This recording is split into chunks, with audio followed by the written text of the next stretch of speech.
മാനുഷികമായ പരിമിതികളെ ബുദ്ധി കൊണ്ട് അതിജീവിക്കുകയാണ് വിവിധ ശാസ്ത്രീയ ഗവേഷണങ്ങൾ ലക്ഷ്യം വയ്ക്കുന്നത്. തൻ്റെ അനന്തമായ സാധ്യതകളെ മനുഷ്യൻ തിരിച്ചറിഞ്ഞു തുടങ്ങിയ കാലം മുതൽ ശാസ്ത്രത്തിന് മറ്റൊരു മുഖച്ഛായ ലഭിച്ചു. ശാരീരിക ശേഷിയെ അതിലംഘിക്കുന്ന ബുദ്ധിശക്തി കൊണ്ട് എല്ലാ പരിമിതികളെയും കുറവുകളെയും അതിജീവിക്കുവാൻ മനുഷ്യന് കഴിയുമെന്ന് ഇന്ന് തെളിയിക്കപ്പെട്ടു കഴിഞ്ഞിരിക്കുന്നു.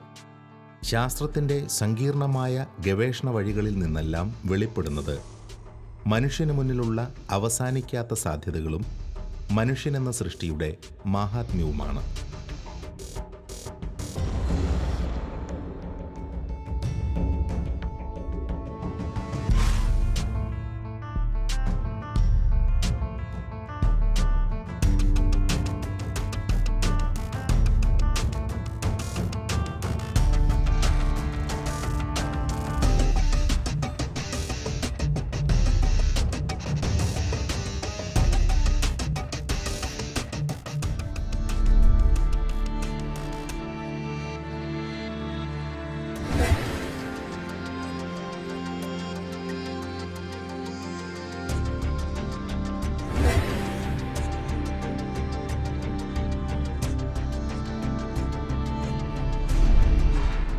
ആധുനിക ലോകം ഏറ്റവും കൗതുകത്തോടെ നോക്കിക്കാണുന്ന സവിശേഷമായൊരു ഗവേഷണ മേഖലയാണ് റോബോട്ടിക്സ്.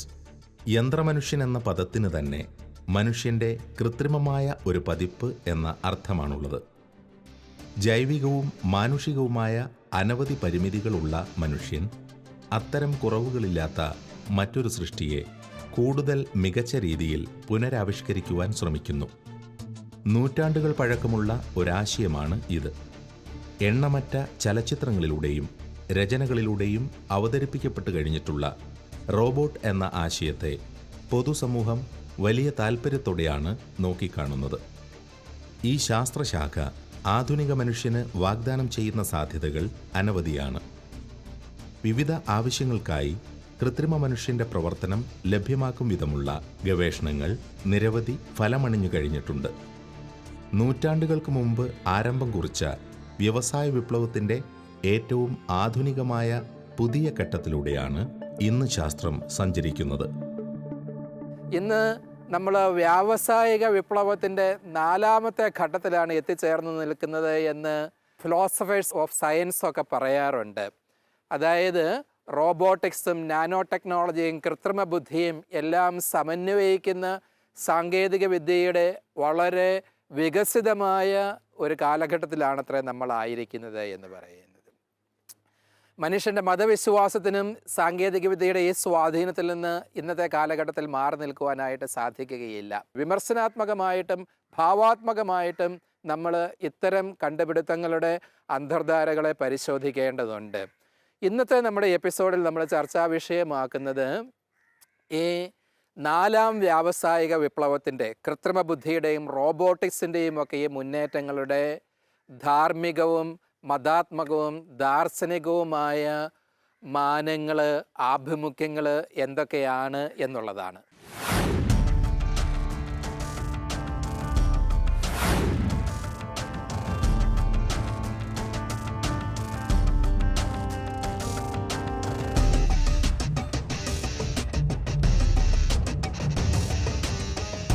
പതിനെട്ടാം നൂറ്റാണ്ടിൽ ഇംഗ്ലണ്ടിൽ ആരംഭം കുറിച്ച് പിന്നീട് ലോകമെങ്ങും വ്യാപിച്ച വ്യാവസായിക മുന്നേറ്റമാണ് 1ാം വ്യവസായ വിപ്ലവം എന്ന് അറിയപ്പെടുന്നത്. മനുഷ്യൻ അവൻ്റെ പരിമിതികളെ യന്ത്രങ്ങൾ ഉപയോഗിച്ച് അതിജീവിച്ചു തുടങ്ങിയത് ആ കാലഘട്ടം മുതലാണ് എന്ന് പറയാം. തുടർന്ന് ഇന്ന് നാം കാണുന്ന വ്യാവസായിക മുന്നേറ്റത്തെ 4ാം വ്യവസായ വിപ്ലവം എന്ന് വിശേഷിപ്പിക്കപ്പെടുന്നു. ആർട്ടിഫിഷ്യൽ ഇൻ്റലിജൻസും റോബോട്ടിക്സും മാത്രമല്ല, നാനോ ടെക്നോളജി, ജനിതകശാസ്ത്രം, വിവരസാങ്കേതിക വിദ്യ എന്നിങ്ങനെ ഈ ആധുനിക ലോകത്തിൽ നാം കണ്ടുമുട്ടുന്ന ഏറ്റവും പുതിയ കണ്ടെത്തലുകളുടെയും ഗവേഷണങ്ങളുടെയും ഫലമാണ് ഈ 4ാം വ്യവസായ വിപ്ലവം. വ്യവസായ വിപ്ലവത്തിൻ്റെ ഈ പുതിയ പതിപ്പിൽ ശാസ്ത്രവും പൊതുസമൂഹവും ഏറ്റവുമധികം പ്രതീക്ഷ വയ്ക്കുന്ന നേട്ടങ്ങൾ ആർട്ടിഫിഷ്യൽ ഇൻ്റലിജൻസ്, റോബോട്ടിക്സ് സംബന്ധമായ മുന്നേറ്റങ്ങളാണ്. ഏതാണ്ട് 4 നൂറ്റാണ്ടുകൾക്ക് മുമ്പ് ആരംഭിച്ച മനുഷ്യൻ്റെ ശാസ്ത്ര സാങ്കേതിക വിദ്യകളുടെയൊക്കെ ഏറ്റവും വികാസം പ്രാപിച്ച ഒരു തലത്തിലാണ് ഇന്ന് നമ്മൾ എത്തിയിരിക്കുന്നത്. റോബോട്ടിക്സ്, ആർട്ടിഫിഷ്യൽ ഇൻ്റലിജൻസ് തുടങ്ങിയവയെല്ലാം.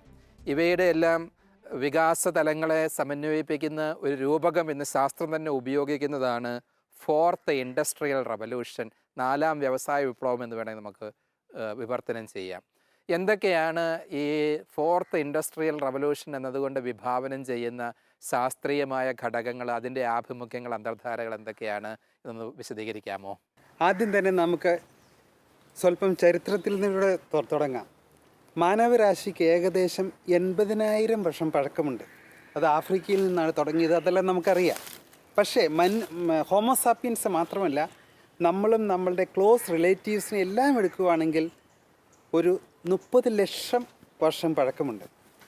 എന്നിരുന്നാൽ തന്നെയും ഈ കഴിഞ്ഞ 400 അല്ലെങ്കിൽ 500 വർഷത്തിലാണ് ഈ ആധുനിക സയൻസ്, മോഡേൺ ടെക്നോളജി വളർന്നു വന്നത്.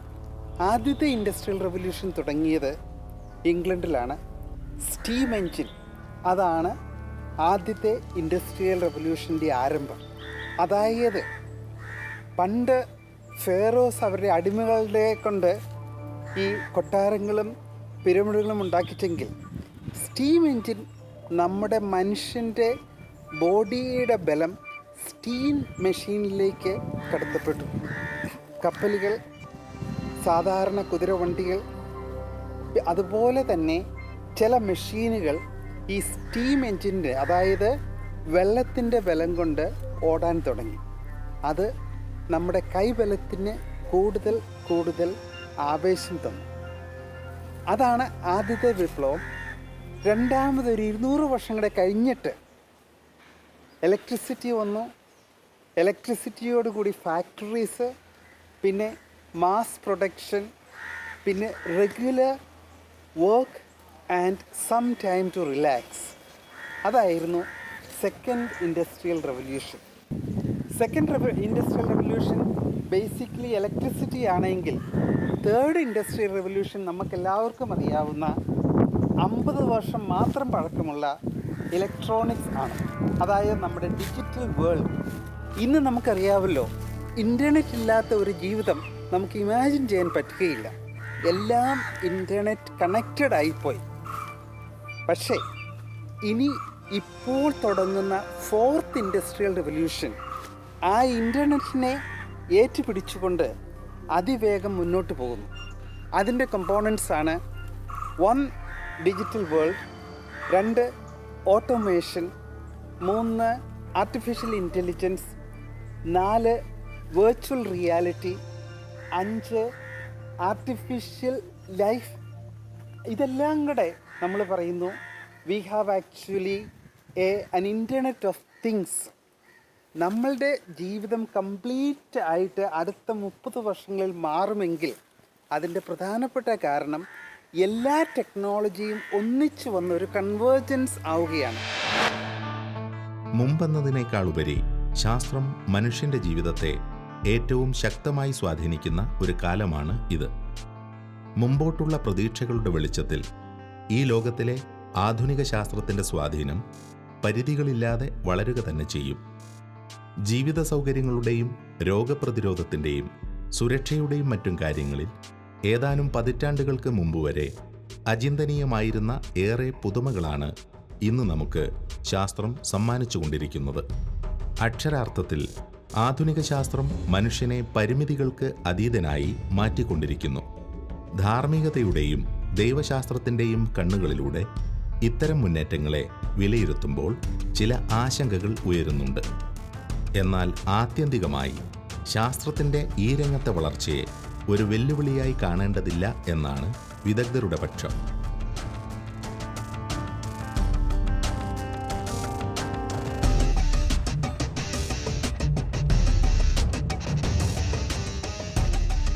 ആർട്ടിഫിഷ്യൽ ഇൻ്റലിജൻസിൻ്റെയും റോബോട്ടിക്സിൻ്റെയും വളർച്ചയിലൂടെ ശാസ്ത്രം മുന്നിൽ കാണുന്ന ലക്ഷ്യങ്ങൾ പലതാണ്. ഇതിനകം തന്നെ റോബോട്ടിക്സിൻ്റെ സാധ്യതകൾ ഫലപ്രദമായി ഉപയോഗിക്കപ്പെടുന്ന ചില മേഖലകളാണ് വ്യവസായം, സുരക്ഷ, ചികിത്സ തുടങ്ങിയവ. മനുഷ്യകരങ്ങൾക്ക് സാധ്യമല്ലാത്ത വിധമുള്ള കൃത്യതയും സൂക്ഷ്മതയും വേഗതയും കൃത്രിമ ബുദ്ധിയാൽ നിയന്ത്രിക്കപ്പെടുന്ന യന്ത്രക്കൈകൾക്കുണ്ട്. അതിനാൽ തന്നെ മേൽപ്പറഞ്ഞ രംഗങ്ങളിൽ റോബോട്ടിക്സിന്റെ ഇടപെടൽ വിപ്ലവകരമായ നേട്ടങ്ങൾക്ക് ഇടയാക്കി കഴിഞ്ഞിട്ടുണ്ട്. എന്നാൽ ഈ രംഗത്ത് മുൻനിരയിലുള്ള നിരവധി ശാസ്ത്രജ്ഞരുടെ ലക്ഷ്യം മനുഷ്യന്റെ അടിസ്ഥാനപരമായ കുറവുകളെയെല്ലാം നികത്തി അവനെ അമർത്യനാക്കി മാറ്റാൻ ഉതകുന്ന സാങ്കേതിക വിദ്യയാണ്. റോബോട്ടിക്സിന്റെ സാധ്യതകൾ ഉപയോഗിച്ച് മരണത്തെ പോലും മനുഷ്യന് അതിജീവിക്കാനാകുമെന്ന് അവർ കരുതുന്നു. നമ്മുടെ ഈ 4th ഇൻഡസ്ട്രിയൽ റെവല്യൂഷൻ ഒരു 2 വെല്ലുവിളികളാണ് നമ്മുടെ മുമ്പിൽ വയ്ക്കുന്നത്. ഒന്ന്, നമുക്കറിയാം പ്രൊസ്തേസിസ് അല്ലെങ്കിൽ നമ്മുടെ ലിംസ്, നമ്മുടെ കൈയിനെ എല്ലാം റീപ്ലേസ് ചെയ്യാൻ പറ്റും ഇപ്പോൾ. അത് വളരെ വളരെ കോംപ്ലക്സ് പ്രക്രിയകളെ പോലും റീപ്ലേസ് ചെയ്യാൻ പറ്റും. അതിൽ കൂടെ 4th ഇൻഡസ്ട്രിയൽ റെവല്യൂഷൻ വിഭാവന ചെയ്യുന്ന ഇതാണ്, പയ്യെ പയ്യെ നമ്മളുടെ കാർബൺ ബേസ്ഡ് ബോഡിയെ സിലിക്കോണിലും സ്റ്റീലിലും ആക്കാൻ പറ്റുമോ എന്നുള്ളതാണ്.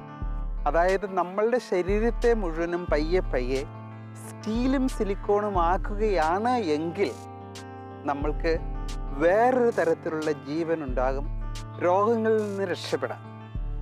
Connected with that is the second possibility, whether we can attain immortality. മരണത്തെ തന്നെ നമുക്ക് കീഴടക്കുവാൻ പറ്റുമോ എന്നുള്ളതാണ്. അതായത് നമ്മളുടെ ശരീരത്തെ മാത്രമല്ല മാറ്റുന്നത്, നമ്മളുടെ ജീവനെ പോലും സിലിക്കോൺ ബേസ്ഡ് ആക്കി ഒരു കമ്പ്യൂട്ടർ ബേസ്ഡ് ആക്കുകയാണ് എങ്കിൽ മരിക്കേണ്ട ആവശ്യം പോലും ഉണ്ടോ എന്ന് ചില ശാസ്ത്രജ്ഞന്മാർ ചോദിക്കുന്നു. ആ ലെവലിലാണ് നമുക്ക് ട്രാൻസ് ഹ്യൂമനിസം എന്ന് പറഞ്ഞാൽ second kind of human beings or Homo sapiens. അപ്പോൾ ഇതിൻ്റെ വെല്ലുവിളികളാണ്: ഒന്ന്, നമ്മളുടെ തന്നെ ശരീരത്തെ പൂർണ്ണമായി മാറ്റിവെക്കുക; 2, മരണത്തെ തന്നെ കീഴടക്കുക. എനിക്ക് തോന്നുന്നില്ല ഈ 2 പോസിബിലിറ്റീസും ഉണ്ടാകുമോ എന്നെനിക്ക് തോന്നുന്നില്ല. പക്ഷേ എന്നാൽ തന്നെയും ഈ ചോദ്യങ്ങളാണ് ഇപ്പോഴത്തെ സയൻറ്റിസ്റ്റും ടെക്നീഷ്യൻസും നമ്മുടെ മുമ്പിൽ വയ്ക്കുന്നത്. കാർബൺ ശരീരത്തെ സിലിക്കൺ ബോഡിയായിട്ട് റീപ്ലേസ് ചെയ്യുവാനുള്ള സാധ്യതയെപ്പറ്റി പരാമർശിക്കുകയുണ്ടായല്ലോ.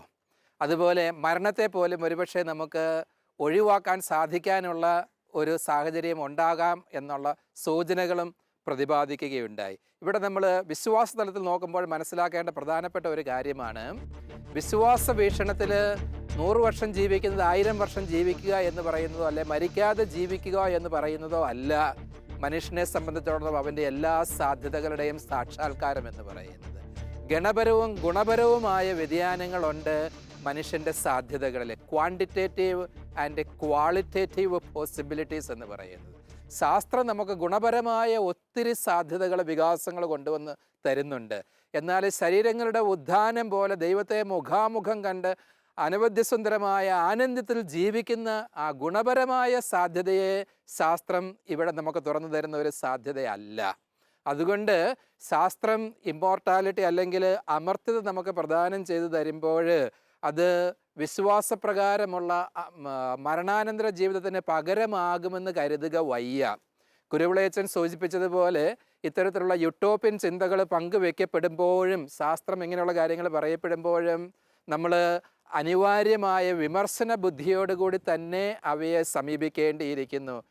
മരിക്കാതെ ഇരിക്കുന്ന മനുഷ്യനെ കണ്ടുപിടിക്കുവാനോ സൃഷ്ടിച്ചെടുക്കുവാനോ സാധിക്കുന്നുവെങ്കിൽ അവൻ ദൈവത്തെ മുഖാമുഖം കണ്ട് ഏതാണ്ട് നിത്യജീവിതത്തിന് സമാനമായ സാഹചര്യത്തിൽ സമ്പൂർണമായ ദൈവ സാന്നിധ്യത്തിൽ അധിവസിക്കുന്നവനായാൽ മാത്രമേ വിശ്വാസം വിഭാവനം ചെയ്യുന്ന മനുഷ്യ ദർശനത്തിനോട് അതിനെ കിടപിടിക്കാൻ സാധിക്കുകയുള്ളൂ എന്നും കൂടി നമ്മൾ മനസ്സിലാക്കേണ്ടിയിരിക്കുന്നു.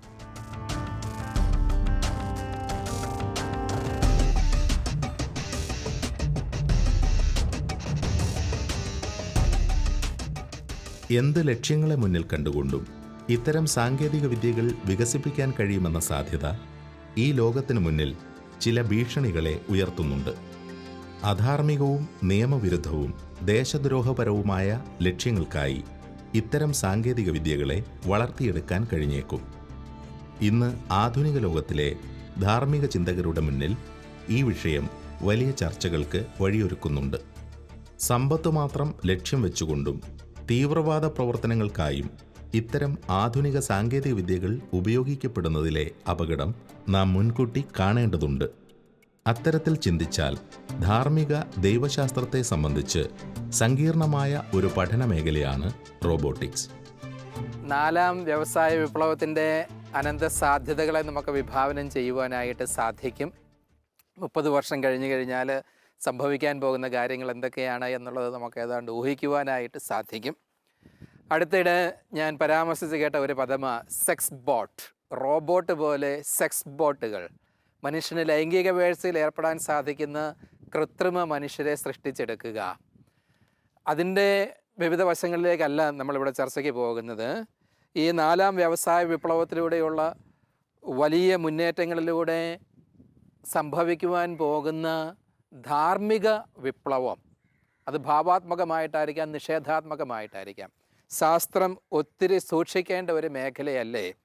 ഈ ശാസ്ത്രീയ വിപ്ലവങ്ങളോടൊപ്പം തന്നെ നമ്മുടെ ധാർമ്മിക ചിന്തയും ഒരുപോലെ വികാസം പ്രാപിക്കേണ്ടതല്ലേ?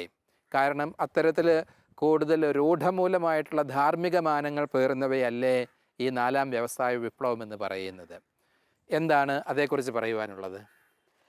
ദ സാഡ് പാർട്ട് ഈസ്, നമ്മളുടെ എത്തിക്സിന് 2000 ഇയേഴ്സ് പഴക്കമുണ്ട് എങ്കിൽ നമ്മളുടെ സാങ്കേതിക കണ്ടുപിടുത്തത്തിന് കഴിഞ്ഞ 400 വർഷത്തെ പഴക്കമേ ഉള്ളൂ. പണ്ട് ബുദ്ധനും ഈശോയുടെയും ആ ലെവലിലുള്ള ധാർമ്മികത പോലും നമുക്കിപ്പോൾ അനുഭവിച്ചറിയുവാൻ പറ്റുകയില്ല. ഇതിൽ നമ്മുടെ മോറൽ പ്രശ്നത്തിൻ്റെ ഏറ്റവും വലുതായിട്ടുള്ള കണ്ണി ഇതാണ്: can we deal with a morality that is 2000 years ago with a technology that is just 300 years and advancing still more? ഏറ്റവും വലിയ ധാർമ്മിക പ്രശ്നം ഇതാണ്: how can we human beings cope with this kind of so advanced technology with the prevailing moral sensitivity? We need to advance our technology, otherwise, like Einstein said, we are giving all this technology to a criminal who is holding the axe. He can do everything. ഈ technological advancement എല്ലാം നമുക്ക് ഒരു വിനാശമായി പോയേക്കാം. അതിനെതിരെ ഒരു നല്ല ധാർമ്മികത നമുക്ക് എല്ലാവർക്കും ഒന്നിച്ചു തിരിഞ്ഞ് ഡയലോഗിൽ കൂടെയും എക്സ്പീരിയൻസിൽ കൂടെയും നമുക്ക് ഇമാജിൻ ചെയ്യുവാൻ പറ്റുമോ?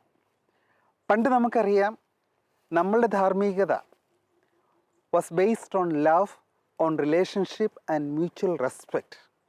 Now that is enough, but we need to go beyond it to face the new challenges and the new eventualities. Robotics എന്ന നൂതന ഗവേഷണ രംഗം മുന്നോട്ട് വയ്ക്കുന്ന നേട്ടങ്ങളിൽ ദൈവശാസ്ത്ര സംബന്ധമായി ഏറെയൊന്നും ആശയക്കുഴപ്പങ്ങൾ കാണേണ്ടതില്ല എന്ന് വിദഗ്ധർ ഓർമ്മിപ്പിക്കുന്നു. ഇന്നത്തെ നേട്ടങ്ങളുടെ വെളിച്ചത്തിൽ കൃത്രിമ ബുദ്ധി മനുഷ്യന്റെ ബുദ്ധിശക്തിയെ കിടപിടിക്കുന്ന ഒന്നല്ല. മറിച്ച് അത്തരം ഗവേഷണ ഫലങ്ങളും ഉൽപ്പന്നങ്ങളും മനുഷ്യന് കൂടുതൽ സൗകര്യങ്ങൾ പ്രദാനം ചെയ്യുകയാണ്. പക്ഷേ ഭാവി സാധ്യതകൾ പരിഗണിച്ചാൽ ഇന്നത്തെ ഗവേഷകർ ലക്ഷ്യം വയ്ക്കുന്നത് പോലെ മനുഷ്യബുദ്ധിയേക്കാൾ അതീതമായ ബുദ്ധിശക്തി കൃത്രിമമായി സൃഷ്ടിക്കാൻ കഴിഞ്ഞാൽ അതിനെ എപ്രകാരം വീക്ഷിക്കാൻ കഴിയുമെന്ന ആശയക്കുഴപ്പങ്ങളുണ്ട്. എന്നാൽ മനുഷ്യ മസ്തിഷ്കത്തിന് അതീതമായ ഒരു കൃത്രിമ ബുദ്ധി നിർമ്മിക്കപ്പെടുന്നെങ്കിൽ മനുഷ്യനേക്കാൾ ഉയർന്നു ചിന്തിക്കാനും നിത്യസത്യങ്ങളെ വളരെ എളുപ്പം വിശദീകരിക്കാനും അതിന് കഴിഞ്ഞേക്കും. അല്പം കൂടി ഭാവാത്മകമായിട്ട് നമുക്ക് ഈ വികാസങ്ങളെ ഒന്ന് നോക്കിക്കാണുവാനായിട്ട് സാധിക്കുമോ? എല്ലാ സാങ്കേതിക വിദ്യയും ആത്യന്തികമായിട്ട്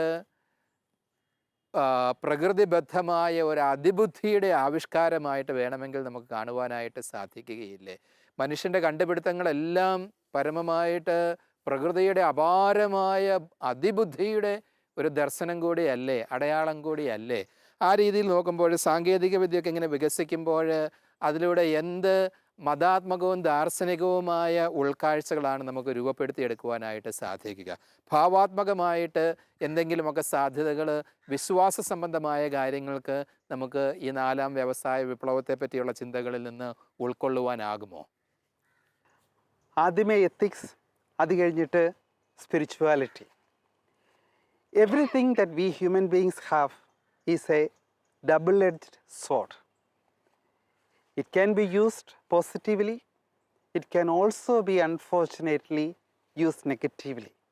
അത് തന്നെയാണ് ഇപ്പോഴത്തെ ഇൻഡസ്ട്രിയൽ റെവല്യൂഷനും നമ്മൾ മനുഷ്യനും തമ്മിലുള്ള ബന്ധം. If we use with proper discernment, with humility and respect, then the fourth industrial revolution will give us leisure, joy, happiness, fulfillment. ഈ fourth industrial revolution can connect each one of us intimately, personally. പക്ഷേ അതിൻ്റെ മറ്റേ സൈഡാണ് നമ്മളുടെ responsibility കഴിഞ്ഞ് അതിനെ ഉപയോഗിക്കുകയാണെങ്കിൽ അത് നമ്മളെ തന്നെ ചൂഷണം ചെയ്യത്തക്ക വിധം നമ്മളത് ഉപയോഗിക്കും. And that would be very, very tragic. Tragic in the sense we are not doing harm only to me as an individual, but to the whole environment, to the whole humanity.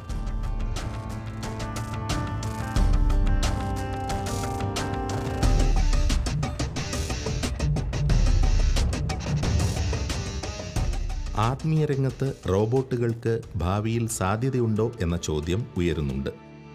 ബുദ്ധിയും ചിന്താശേഷിയുമുള്ള യന്ത്രങ്ങൾ ഭാവിയിൽ അവതരിപ്പിക്കപ്പെട്ടാൽ അവർക്ക് അഭിഷേകം നൽകി കൂദാശകൾ പരികർമ്മം ചെയ്യാൻ അനുമതി നൽകാൻ കഴിയുമോ എന്ന ചോദ്യം അല്പം ബാലിശമായി തോന്നാം. അതുപോലെ തന്നെ അത്തരം റോബോട്ടുകൾക്ക് മാമോദീസ നൽകാൻ കഴിയുമോ എന്ന ആശയക്കുഴപ്പവും അവതരിപ്പിക്കപ്പെട്ടിട്ടുണ്ട്. ഇപ്പോഴത്തെ സാഹചര്യത്തിൽ അത്തരമുള്ള ചർച്ചകൾക്ക് പ്രസക്തിയില്ലെങ്കിലും ഭാവിയിൽ അതിബുദ്ധിമാന്മാരായ യന്ത്രമനുഷ്യർ രംഗപ്രവേശം ചെയ്യുന്ന പക്ഷം അവയെ നിഷേധാത്മകമായ മനോഭാവത്തോടെ കാണേണ്ടതില്ല എന്നാണ് വിദഗ്ധരുടെ അഭിപ്രായം. ഗവേഷണ ബുദ്ധിയോടെ തന്നെ ദൈവശാസ്ത്രജ്ഞരും സമീപിക്കേണ്ട ഒരു മേഖലയാണ് ഇത്. ജർമ്മനിയിലെ Faraday institute of science and religion ഈ റോബോട്ടിക്സും റിലീജിയനും തമ്മിലുള്ള വിഷയത്തിൽ ഗവേഷണം നടത്തിയിട്ട് പറയുകയാണ്, ഒരുപക്ഷെ നമുക്ക് 3 തലങ്ങൾ റോബോട്ടിക്സും റിലീജിയനും ധാർമ്മികതയും തമ്മിലുള്ള ബന്ധത്തിൽ കണ്ടെത്താൻ സാധിക്കുമെന്നുള്ളത്. ഒന്നാമത്തേത് റിജക്ഷൻ, നിരാസനമാണ്. അവിടെ ഇങ്ങനെയുള്ള കാര്യങ്ങൾ കേൾക്കുമ്പോൾ തന്നെ ഇത് വളരെ അസഹനീയമായിട്ട് തോന്നി അവയെ തള്ളിക്കളയുക, ഔട്ട്റൈറ്റ് നെഗേഷൻ എന്ന് പറയുന്നത്. രണ്ടാമത്തേത് അഡോപ്ഷനാണ്, ദത്തെടുക്കൽ, അല്ലെങ്കിൽ ഒരുതരം സ്വീകരണം എന്ന് പറയുന്നത്, അംഗീകാരം നൽകി തുടങ്ങുകയാണ് ഭാഗികമായിട്ട്.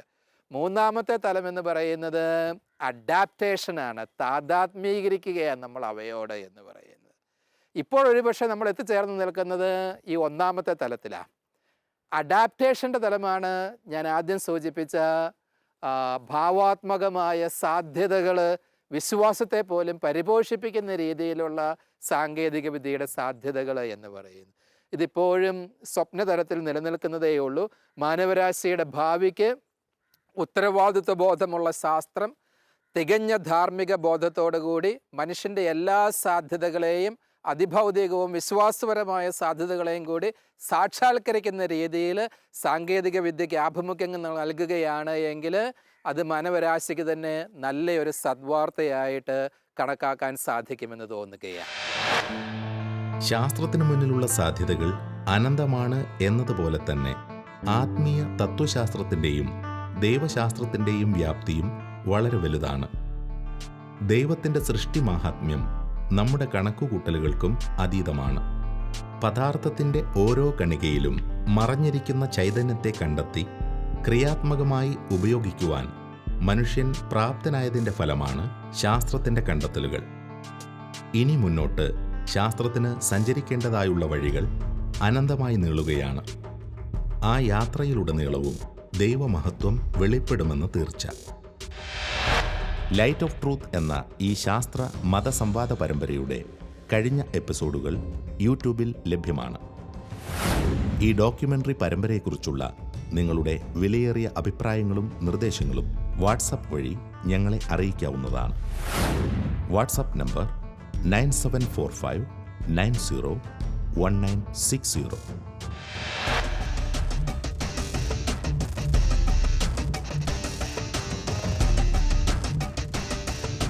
നമ്മൾ എന്താണ് അനുഭവിക്കുന്നു എന്നുള്ളതും നമ്മൾ അനുഭവിക്കുന്നത് എന്താണ് എന്ന് കണ്ടുകൊണ്ടിരിക്കുന്ന അവരും രണ്ടു പേർക്കും ബ്രെയിനിലെ ഒരേ സ്ഥലത്തെ ന്യൂറോൺസാണ് ആക്റ്റീവായിക്കൊണ്ടിരിക്കുന്നത്.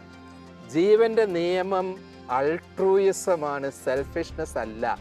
അല്ലെങ്കിൽ സെൽഫിഷ്നെസ്സിനെ, സ്വാർത്ഥതയെ കൂടി അതിലംഘിക്കുന്ന പരക്ഷേമകാംക്ഷയുടെ, ഉപവിയുടെ, സഹാനുഭൂതിയുടെ ഒരു തത്വം കൂടി ജീവന്റെ മൗലികമായ ഒരു നിയമമാണ് എന്ന് നമ്മൾ തിരിച്ചറിയുകയാണ്. ഈ സഹാനുഭൂതി, സിമ്പതി, കമ്പാഷൻ, ഇതിൻ്റെ എല്ലാം ന്യൂറോളജിക്കൽ ബേസിസ് ആണ് നമ്മുടെ ഈ മിറർ ന്യൂറോൺ എന്ന് പറയാൻ പറ്റുന്നത്. നമുക്ക് മറ്റൊരാളുടെ സഹനത്തിൽ ഒരു പരിധി വരെ പങ്കുവെക്കുവാൻ കഴിയുന്നത് ഈ മിറർ ന്യൂറോൺസ് വഴിയാണ്.